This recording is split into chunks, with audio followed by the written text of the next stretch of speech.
Welcome to the Theosophical Society and tonight's presentation on the Theraphi. We're going to go basically cover the history of electromedicine and give everybody an update on the background of the Theraphi, what it is, how it came into being. So here we go. Alright, so basically the history of electricity has been around for some time. Of course, we've always had lightning on this planet, and early man was very curious about lightning. And up into the Greek times, we first started to categorize some of these things. So this is a piece of amber, and the Greeks called it electron, and that's where we get our name electron from. And when you rub the amber with a piece of wool, it would get a static charge, and the Greeks were the first to really take note that it had this sort of attraction effect with small pieces of paper and things like that. And they actually experimented with electricity for health purposes in the early days. They didn't have a source of electricity, so they used things like electric eels and fish and that, because that was the best source of electricity that they actually had. Then around the 1700s, everybody knows the story of Benjamin Franklin, 1752, with his son out here and the kite with the key attached.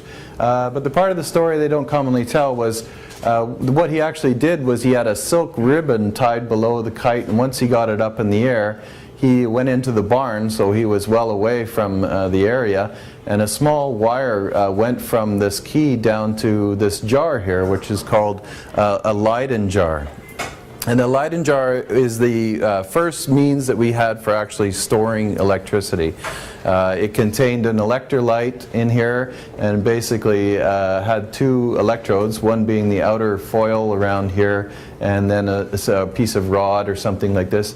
Now, of course, this is our modern history. We go back to ancient history, which we've seemed to have forgotten over and over again. And you may have seen pictures of a Baghdad battery that is essentially exactly the same configuration. And then at this point, we hadn't discovered how to turn it into a battery yet. We were just using it as a capacitive device to store the electricity. So you still had to charge that up. And that's how Franklin was doing it, was charging it with the lightning. Then along came this fellow, Luigi Galvani, and this is where we get the word galvanic current from. In the late 1700s, he was a biologist, and he did a lot of dissecting of frogs and trying to understand life and life force. And he actually was working on a dissected frog with his scalpel, and he had brass pins in the frog, and he noticed that when he touched one of the pins, the legs from the frog actually twitched, and he was surprised because all of a sudden it was animated, and he said, wow, this is obviously the life force and the power of God, and the energy of life inside of the frog is still there. And there's some various woodcuts of some of his experiments and devices that he was using to connect them, and he started to realize that it needed some kind of antenna or something. So he thought the animal electricity, is what he called it, it was generated by hooking up antennas to it and things like that. So he hung the frog legs out on fences in a lightning storm, and come to realize that there was an interaction with electricity and biology. So Galvani became the father of bioelectricity, or bioelectromagnetism as we call it in academia today. But then, one of his partners who worked with him, he was a professor of physics in Italy, and his name was Alessandro Volta. He said, well, I think there is something there, but I think Galvani doesn't have it quite right. I don't think this is the animating force of God. There's something more to it. And he started experimenting with that. And that inspired him to come up with the voltaic pile. And this is basically a common battery that we still use today. And it has multiple plates of zinc and copper, and then in between is sort of a cellulose material that he would saturate with some kind of electrolyte, like salt water, very simple things, or even lemon juice.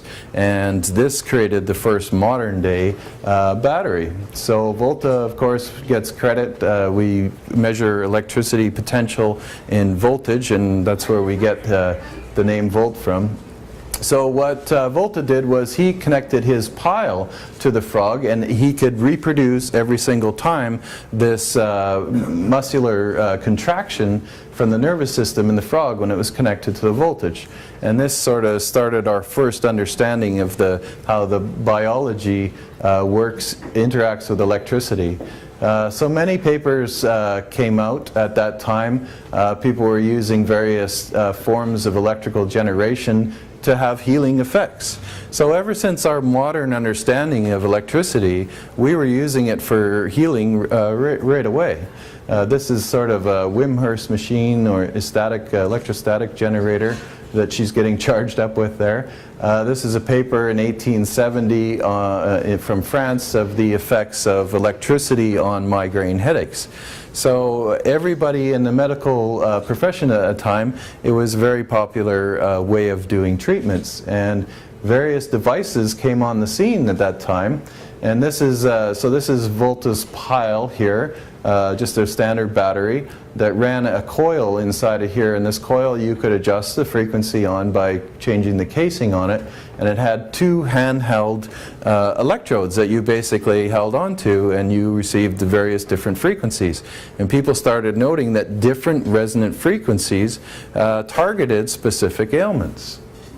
And they're quite popular at the time. You could buy these, in the Sears Roebuck catalog.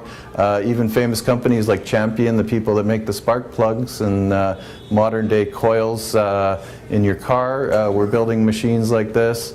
They came with all kinds of electrical attachments for doing massaging and combing your hair, and etc. So that was kind of all inspired by this fellow here who came from Croatia in New York City, Nikola Tesla. And what he said was, if you want to find the secrets of the universe, you have to think in terms of energy, frequency, and vibration. And that was the primary study of Tesla's work. And he created this several laboratories here in New York City and in Colorado, and he worked with very high frequency, very high voltage devices. And the famous Tesla coil, as everybody has heard about today. What's interesting, you remember when you were going to school, you were never taught about Tesla. You were always taught about Thomas Edison, the famous American inventor who invented the light bulb. Well, Edison actually stole the light bulb from the World's Fair in France and brought it to America and popularized it, worked out the details. But what Tesla did was he came up with numerous inventions that he was never really given credit to in a modern sense. Everything from remote controls to generator motor type devices, of course the high frequency Tesla coils, wireless power transmission, and single wire electrical lighting, similar to what we're using here today. And so all these things Tesla really didn't get much credit for in the history books, because what happened at this time was there was a battle. And Thomas Edison was put all his investment into electrical generation of DC current. And direct current is similar to, it is what the Volta was generating in that voltaic pile in a battery. So that's what most of your battery powered devices still run on today. But the problem with direct current is it cannot transmit over long distances. So it's very good for short lengths of travel, like from the battery in your laptop to the computer itself. But if you tried to put a power line down the street, which was what Edison was doing, he wanted to light New York City with direct current. What happens is the very first light on the street lamps on the street is very bright, but as you go farther down the street, the lights get dimmer and dimmer until the final light at the end is just not even going to be lit up. So the first power sources use mostly electricity. And when Tesla came over from the overseas, given a recommendation to work with Thomas Edison, he brought with him this idea of alternating current. And it was his childhood dream to harness the power of Niagara Falls. And as he studied, he came across the concept and visualization of alternating current. Because Tesla really had an eidetic memory, and he had the power of visualization. He was able to completely construct machines and devices in his mind and power them up and run them and see them before he even built them. So he came up with several patents, and he was backed by Westinghouse and a few others, and they ended up building this Wardenclyffe Tower right here on Long Island. And what Tesla said was electric power is everywhere in the universe. It presents us with unlimited quantities and can drive the world's machineries without the need of coal, oil, gas, or any of the other common fuels. So basically what he was saying is that we are able to tap this radiant energy, because really we live in an infinite sea of energy. There's nothing but energy. But these businessmen at that time got wise and figured out how to put a meter on this energy and to actually charge you for it. And that's what we still are doing today. And then of course at the same time oil and gas was being exploited by J.D. Rockefeller and all the refineries, where they actually figured out how to replace the original cars, because the actual original cars were electric. And then Henry Ford came along and he designed a motor that could run on alcohol. Now alcohol was the common fuel at the time, and when you wanted to get gas for your car, you simply pulled into the local farm, because all the farmers grew extra grain and had stills to distill into alcohol, and that's what powered your car. So things happen like Prohibition, and you know, people that had vested interest in these kind of technologies said, okay, we got to come up with a ploy to take over these transportation fuels, and we don't want anybody to be able to make their own fuel. Well, again, we put a meter on the power system, we want to be able to charge them for it. So they figured out how to emulate combustible fuels, and then put in Prohibition to ban alcohol, and you know, the world is running on gasoline and petrochemicals today. They did the same thing with Rudolf Diesel over in Europe. Diesel came up with the diesel engine, again for the farmers to run it on natural grown fuel. They basically extracted any kind of plant oil, mostly peanut oil, and they were using that oil to run the engine. So again, the Rockefeller discovered how to isolate out those carbon chains inside of the heavy oil that they were pulling out of the ground to emulate the diesel fuel. And Rudolf Diesel ended up face down in the Thames shortly after. So this here fellow is another unknown man in history. His name was Walter Russell. And Walter Russell was an artist, and he didn't have much of an education, and one day he was out in a field and he got hit by lightning and ended up in a coma in the hospital. And when he came to out of that coma, he started bantering all these words about cosmic energies and the power of positive and negative and how the universe worked, and everybody was like, well, we're not sure what he's talking about, but you know, maybe they were going to commit him. They were like, well, obviously he's gone insane from this lightning, but maybe he'll come around, so they kind of let him be. And he ended up writing this book called The Universal One. And so he put all this information that he just kind of downloaded into this book, and he sent it around to all the major academic institutions at the time. He made 1,000 copies of them, and he sent them to every scientist and institution. And so people that would have got these would have been people like Niels Bohr, Albert Einstein, Nikola Tesla, and every university across America and in Europe. And he made 1,000 copies of them, and only one person ever wrote back to him, and that was Nikola Tesla. And what he said was, Walter, I think this is a great book, it's incredible, but I think you're going to have to take it and bury it for 1,000 years, because humanity is not ready for this information yet. And when you read this book, it actually reads like scripture. It's so brilliant. And at that time, we had this basic periodic table, and we were slowly adding all these elements to the periodic table. And Walter Russell came up with a way that was more in coherence with nature, in understanding how the elements worked and interacted together. So what he came up with, instead of this early Mendel periodic table, was something that more confined with systems you would see in nature, like this sine wave. This here periodic table has 9 octaves on it, with carbon at the middle, and he had all these harmonic nodes on there. And interestingly enough, all the elements that we didn't know about at that time fit into all these nodes. And he gave them funny names that ended up getting renamed afterwards, because nobody ever paid any attention to his work. So he did them in these beautiful sine wave forms and spirals. And because he was just understanding and emulating how nature worked, he made his periodic tables work in the same sense. So today we have the full periodic table as we know it today, which is pretty complete. There may be a couple of things missing, but so far it's looking pretty good. And what Russell's approach is to combine everything into these ways of how those elements interacted with each other in a more natural way.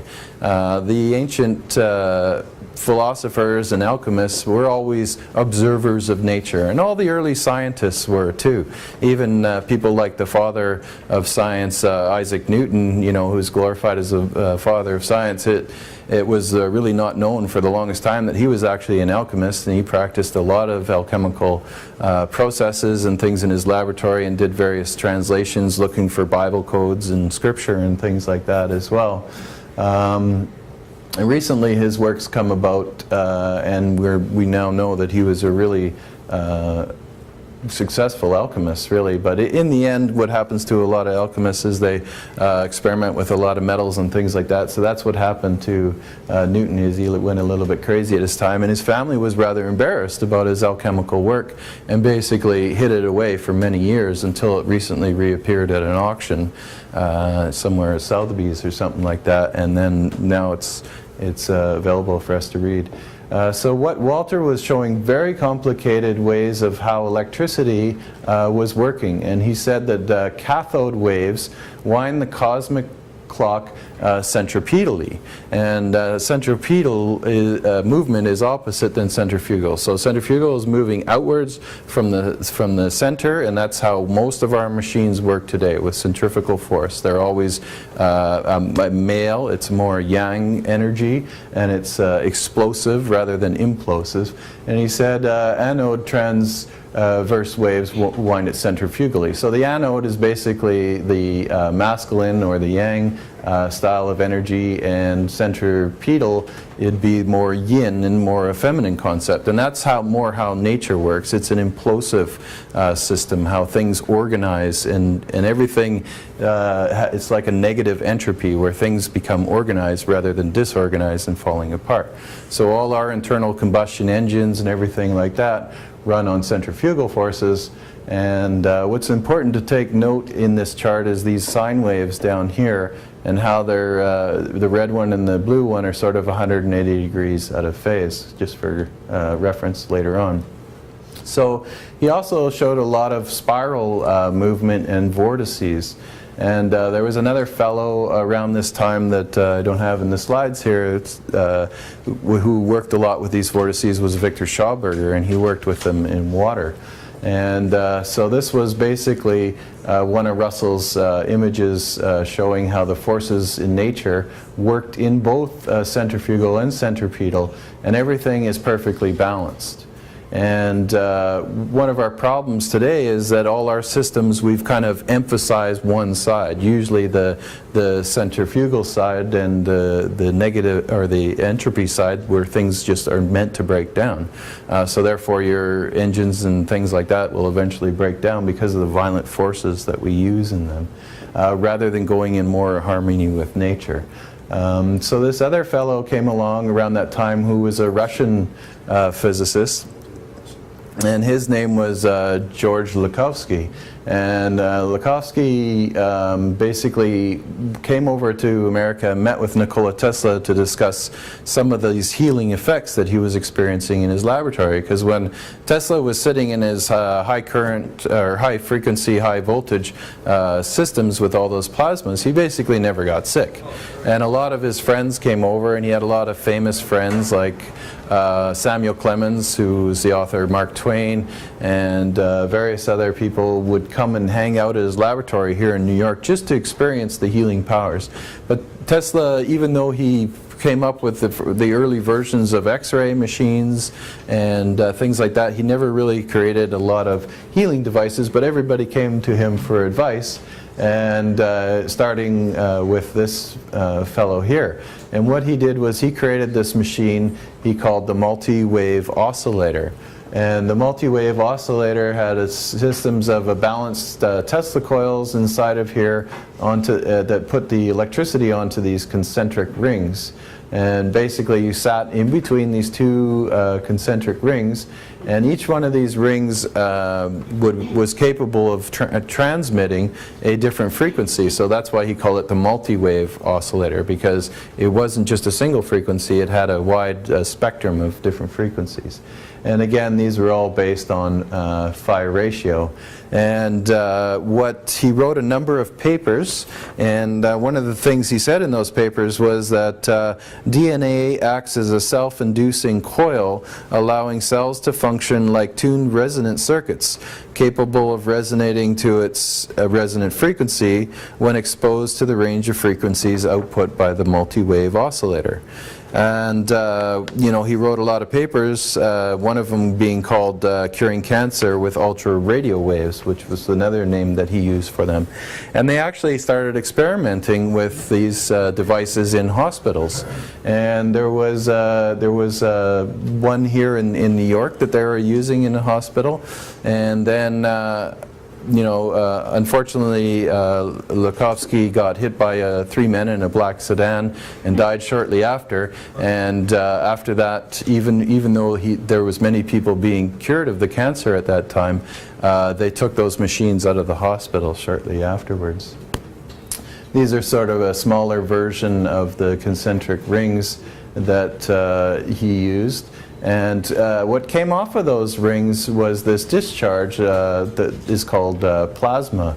And it was the plasma that was exciting in the air and being produced by these frequencies. So what plasma is the fourth state of matter. So we have solids and liquids and gases, and sort of commonly accepted that plasma is the fourth state of matter. And even though we've been working with it for all that time, we're really just starting to understand what the plasma actually is. And basically what a plasma is when electrons get sighted on gases, and in this case noble gases that we have in these tubes here, and then this is in most fluorescent light bulbs, and plasma makes up everything. In fact, 99% of the universe is plasma, and 99% of the universe is also hydrogen as well. So those are important to keep to note. But so what happens when electrons move through these gases is they excite the outer shells on these gases, and the electrons jump off of those shells. And when they do, they emit a photon, and that's this photonic emission is the light you see. So different gases have different colors in their spectrum. And that's the way we do modern chemical analysis, is analyzing, because every element has its own set of wavelengths and frequencies. So Tesla turns out to be right, even though this wasn't until years later until we started to understand how everything works in these specific resonances and frequencies. So the entire universe is made up of plasma. The sun's a plasma. Even simple things like a flame is plasma, and fluorescent lights that we use today. And I think it has a lot to do with creation, and I'm not a big fan of the Big Bang theory, that all the elements in the entire universe were created in the Big Bang and that's all there is. Because the alchemists always talked about a few things. They talked about consciousness, and they said, you know, it's not just humans that are conscious, everything is consciousness. And so I think the plasma has a direct connection to consciousness, and we've seen some really interesting things happen with the Theraphi and other devices over the years. And as well as plasma is sort of our interface between matter and the creative forces of the universe, basically. So here's a simple hydrogen electron, and this is the nucleus. It's only a single proton inside of hydrogen and a single electron on the outside. Now if you take this atom and to put it into perspective, if you took a grapefruit at one end of a football field and a pea at the other end of the football field, the proton would be the grapefruit and the electron would be the pea. And so there is a great distance of space between them. And the proton has a positive charge and the electron has a negative charge, but for some reason, you know, even though opposites attract, they don't actually pull into them. So there's some force that pulls them apart. And that force is what's creating this field, the field effect. And if there's that much space between these atoms, and so why don't all the subatomic particles kind of move aside? So when I put my hand to the wall, why doesn't it go right through the wall? Why doesn't everything kind of just shift through? Well, that's because of this field effect that is more an energetic effect that makes the mechanics of our reality. So another thing with the universe being 99% hydrogen, hydrogen has an important role that it plays in the makeup of water. So water is a dipole molecule, and it has two hydrogen atoms covalently bound to an oxygen atom, and those covalent bonds are very energetic, and they work like little antennae. And so you have a positive charge on one side of the molecule and a negative charge on the other, and this bond angle is normally about 105 degrees, but it can stretch and it can move at 15 degrees in either direction. So that makes water very dynamic and very resonant to various frequencies. Of course, these are really high frequencies when you think of the size of the water molecule.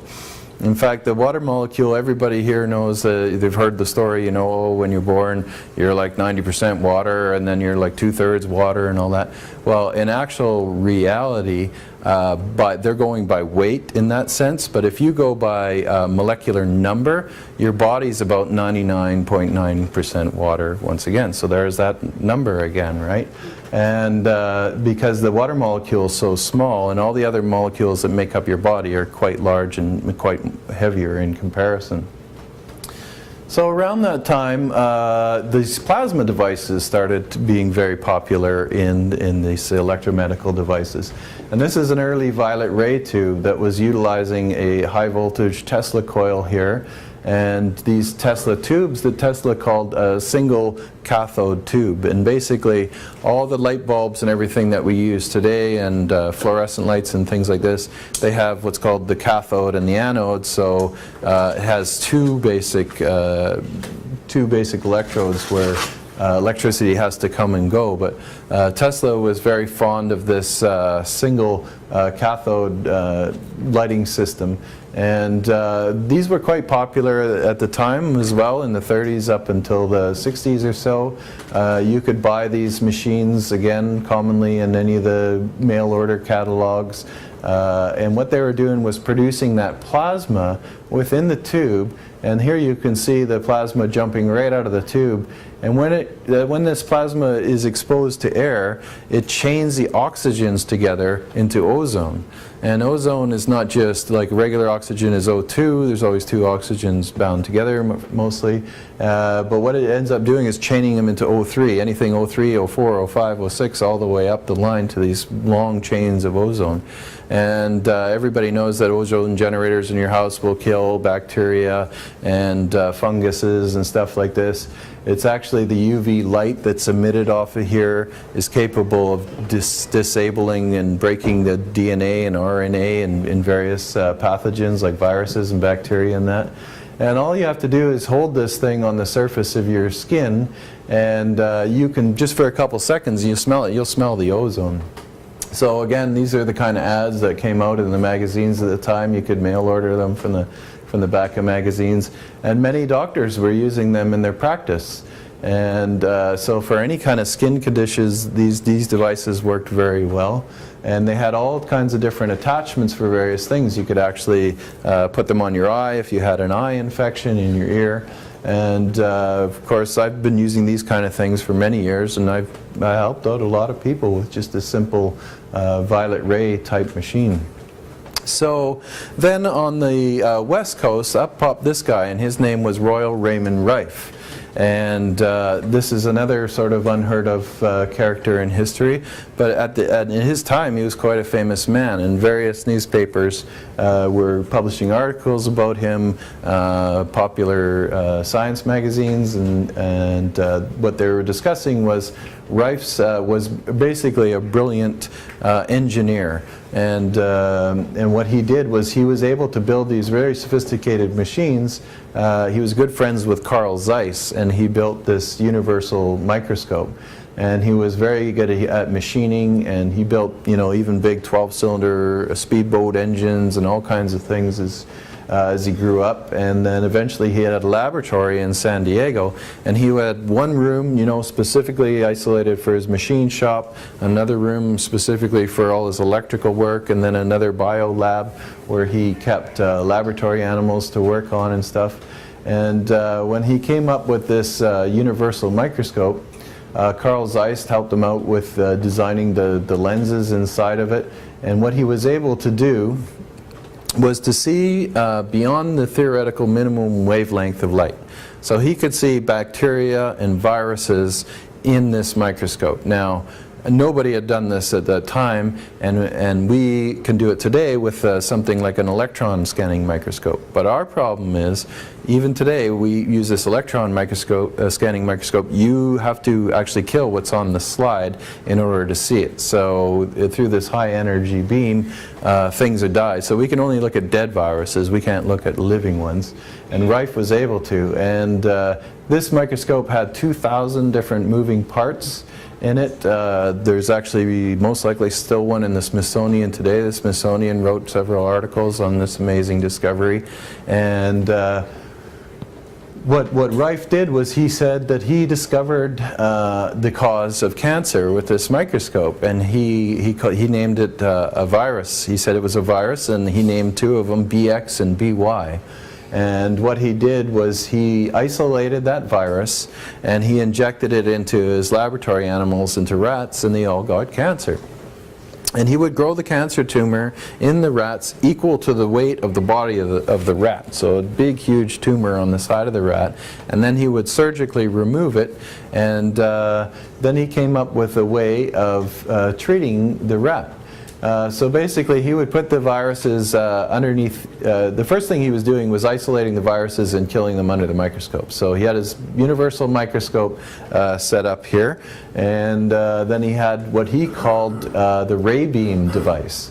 And this ray beam device is a plasma tube again, similar to an X-ray tube, and he had all this electrical equipment that was capable of sending out these frequencies into this tube. And it basically had a basic carrier wave, and he could, on that carrier wave, modulate these single frequencies, and he played around with frequencies till he saw that those viruses were destroyed.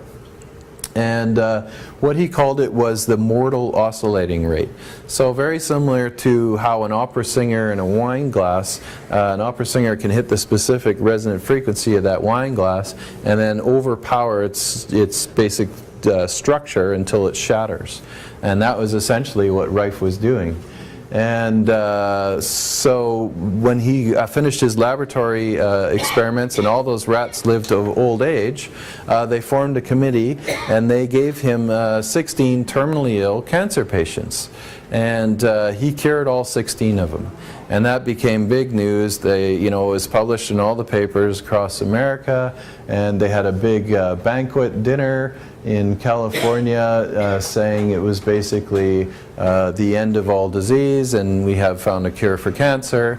But what was happening at that time was the American Medical Association was sort of just being formed. And pharmaceutical companies were starting to back the medical companies because the pharmaceutical companies evolved from basically chemical warfare companies in the war, and they were producing bio weapons and chemicals like that. And so they had to move into new areas to keep the money going after the war. So they started into medicine and working with agricultural fungicides, pesticides, and all the things we know and love today. And so they were backing the American Medical Association, and basically they ended up putting a lot of pressure onto Rife and any of his technologies because they kind of had dollar signs in their eyes, and they saw that cancer one day would be a very lucrative market. And what they did was they shut him down. They took him into court and made all kinds of legal proceedings against him. They went around America and they found every medical doctor, and they were forcing him to join the AMA too. At that time, a lot of doctors just didn't want to get on board with the AMA because they saw, the danger of having a state-run institution and then having the interests of, corporations running this thing and the connection of that. But basically they threatened everybody with taking away their license to practice if they didn't surrender these machines and join the AMA, and that's what they did. They went around America and they found all these different machines, and then they completely destroyed them. Rife died a poor broken man, and just after years of persecution. And by the 60s, everything about electromedicine was written out of the textbooks. And I collect a lot of books, and I have all those early medical textbooks, and they're just filled with all kinds of data and information of how electricity works in the body. And all that stuff just kind of got wiped out of the textbooks, and up until the 90s, you never really heard a lot in America about those things again. But human ingenuity is remarkable how it keeps popping up all over. And what happened over in France was this guy came about, and his name was Anton Priori.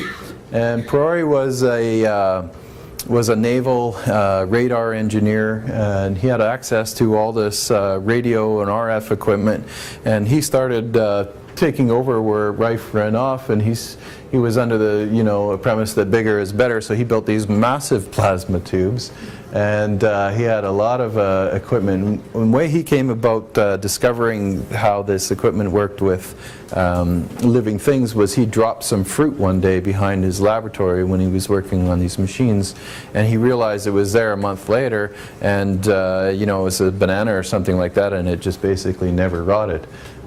So he created this huge laboratory. The French government gave him $13 million at that time to do all this research, and he made these massive plasma tubes. This is actually one of his smaller ones that they're wheeling in on this cart. And this is more like one of his larger ones that was housed in this big room. So basically this is your treatment table down here where people would lay on, and this thing went up for 3 stories inside of the building. Yeah, and they did thousands of documented cases and researched working first with animals and later with humans into treating different diseases with this device, and they successfully documented a lot of cancer cures. And so this got written up into various French papers and documents and that, and there's a couple books. Some of it's been translated into English, and yeah, so you can find references to that online. And some of his machines were quite amazing. So basically, so what ended up happening was that at the end of that story was basically after all these papers were getting published and that all of a sudden just the information just disappeared. The French government became very quiet. Nobody had really seen a priori kind of just disappeared, and then, you know, and the whole idea just kind of faded away in Europe. Good question. What do you do? Yeah, he experimented. That's how he started out, experimenting with the fruit, and he was keeping it from rotting. So there was all the different bacteria and stuff that would normally eat the fruit were basically getting killed by his machine. So he moved on from the fruit to animal studies, and then to humans. But again, that story just disappeared. Now, a lot of this concept of frequency has to do with how life itself forms. And the ancient Greeks, again, were ahead of the game, and people like Plato, who wrote in his book Timaeus, describing these Platonic solids, and how the Platonic solids were basically the building blocks of nature. And anytime we look at anything very small, these are pieces of Poland, basically. They all have these geometric shapes that correspond with, you know, so here's a nice dodecahedron kind of combo buckyball kind of shape. This is a scanning electron microscope. So this is what I was saying about these are the modern ways that we can look at viruses and very small things. But when you do this electron that scans across here, basically it kills any living thing. So that thing is probably about 50 microns across. So we see these geometric patterns everywhere in nature. This is basically the center of a sunflower, and we see these patterns over and over again. And here's a piece of broccoli, and this is one of my favorite pieces of vegetables because of the fractality in this. I haven't really seen them here, but I see them over in Europe all the time. It's a special type of broccoli, and this concept of fractality and geometry is basically the building blocks of nature. And when people started, like when Mandelbrot, the fellow who came up with this Mandelbrot fractal, started describing this to people, you know, science just totally wouldn't, academia just didn't even go along with the whole idea. They said, no, that's just too abstract. It couldn't have any possible relevance to anything, this fractal idea. And then because what we didn't have was computers that were able to generate these, you know, they were simple algorithms, but we could never, other than looking at a whole bunch of numbers and printout sheets, nobody really made any sense of what these fractals really did.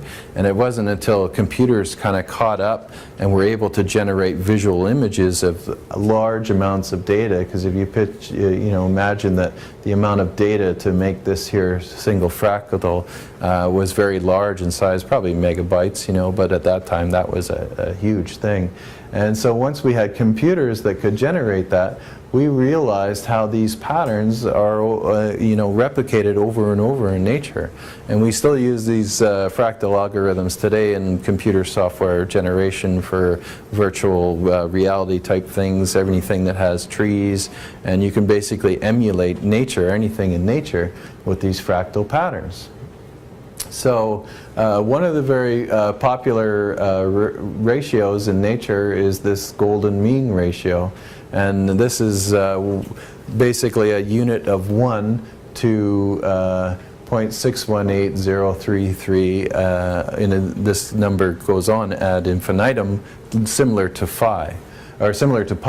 So this number is a ratio called phi.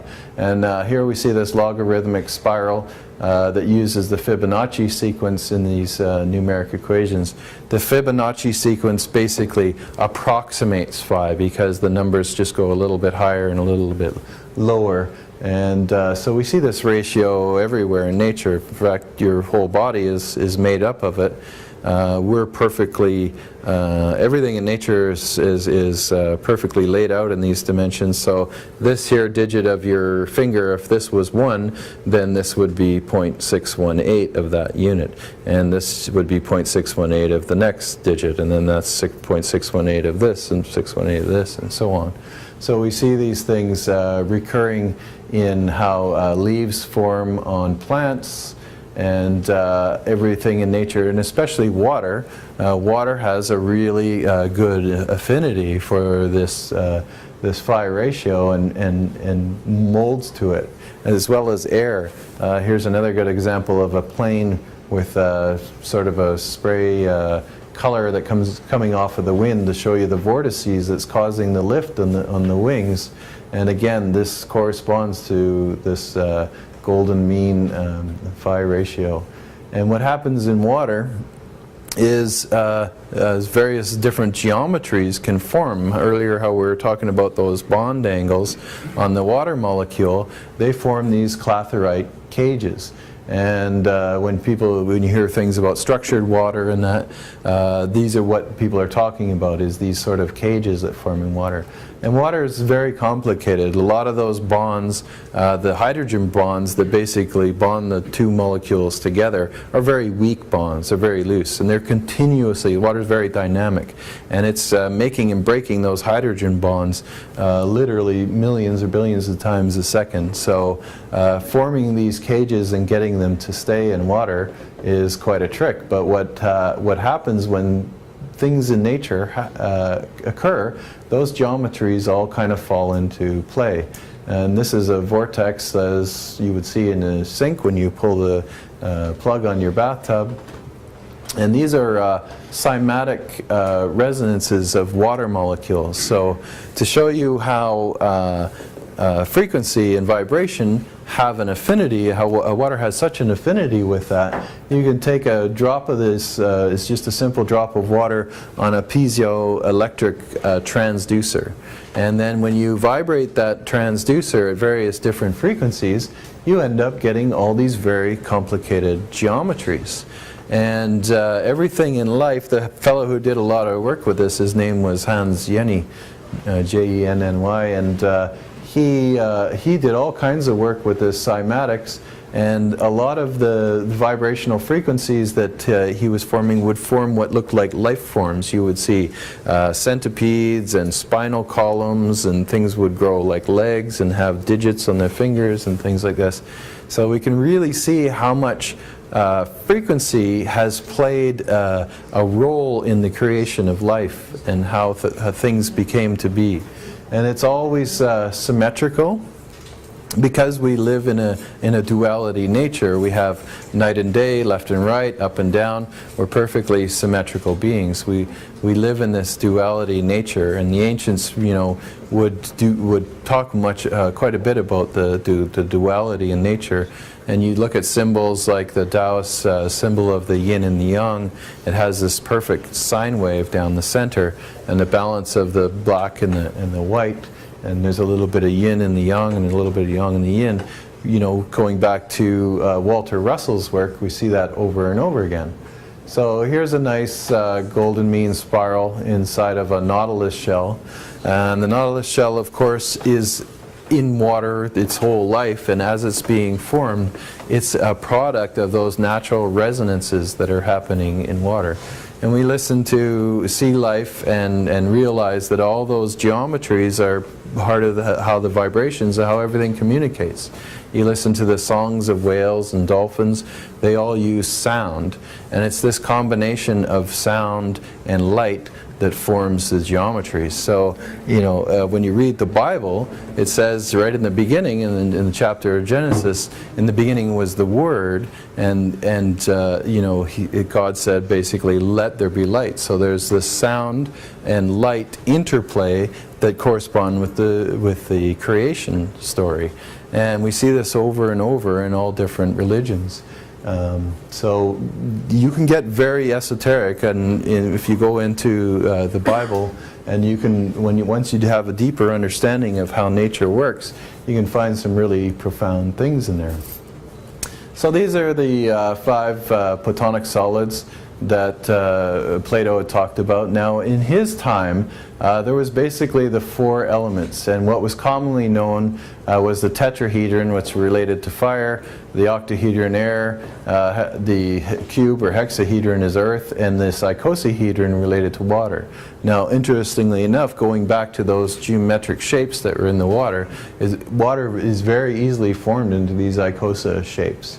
It's a little trickier to get the tetrahedron and the octahedrons, but there definitely can be formed with water molecules.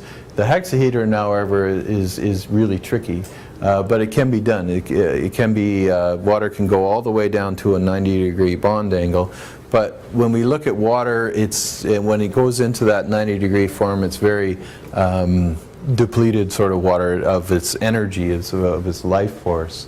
So we see anything in nature that's cubic is very earth-oriented and elemental. So here's a couple other key things in the geometries. This is the vesica. Then this is what you see on the back of people's cars. You know, the symbol of Jesus is actually this vesica from the geometry. And these toroidal forms will be very important in a little bit here. So this is my partner, Dan Winter. And a couple of years ago, Dan came up with this book that it's an algorithm that he wrote this book about. And this algorithm is based on Planck's length and Planck's time. And Planck's length is basically the smallest unit of measure that we use in quantum mechanics. And so with that, he was able to predict the radii of hydrogen, because this is a very small unit of measure, and we've never really been able to accurately understand how those fields inside of the atomic structure, the spacing and how they came about. But he used this algorithm which utilized Planck's length and phi ratio to come up with these series of resonant nodes. And so here you can see this sort of caduceus waveform that is very similar to what you would see in nature, similar to a pine cone. And Dan's always been big on what we call phase conjugation. And phase conjugation is well known in optics. It's basically a way of looking into a glass that can distort an image and then have it reflected back to it and rebuild it. So it goes into disorder, and then when you have a second reflection of those phase angles coming back, it comes back into order. So it's kind of a simple way to visualize phase conjugation. And basically this concept of these waves getting smaller and smaller towards this Planck's length point are how this algorithm is used. And Dan said to me, do you think you could come up with a machine that we could use these frequencies in to make some kind of healing device? And we were looking at the work of Anton Perori and Royal Rife. And basically I've been building these type of machines since the 90s. So what happened, we go back a bit to what happened after the 60s, when all this electromedical concept kind of got, taken out of the picture. We used these modern machines like electrocardiograms and electroencephalograms to look at brain waves. Electrocardiograms look at the heart. So we know that the body uses this electrical principles, but modern medicine just sort of used it for diagnostic tools and left out the treatment side of it.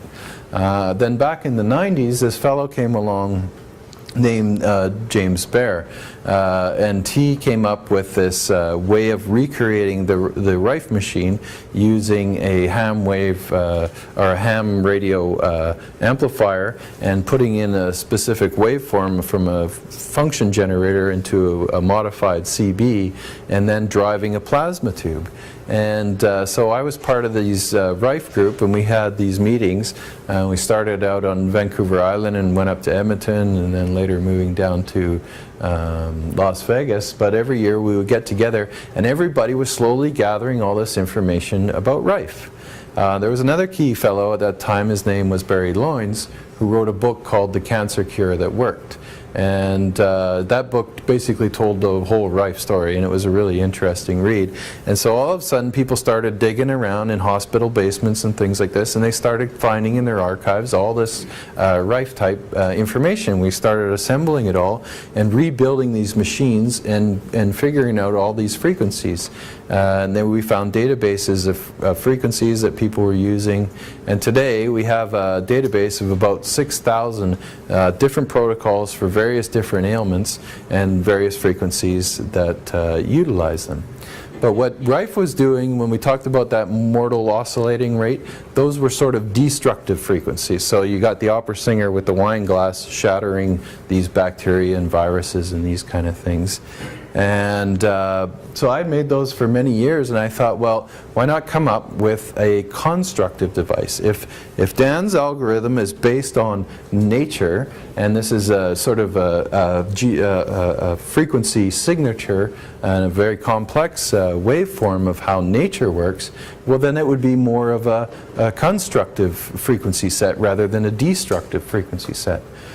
So we kind of took this concept of the phase conjugation of these sort of pine cones kissing, if you picture that, and built this into these plasma tubes. So it's using multi-wave frequencies, just like Lakhovsky was doing with his multi-wave oscillator.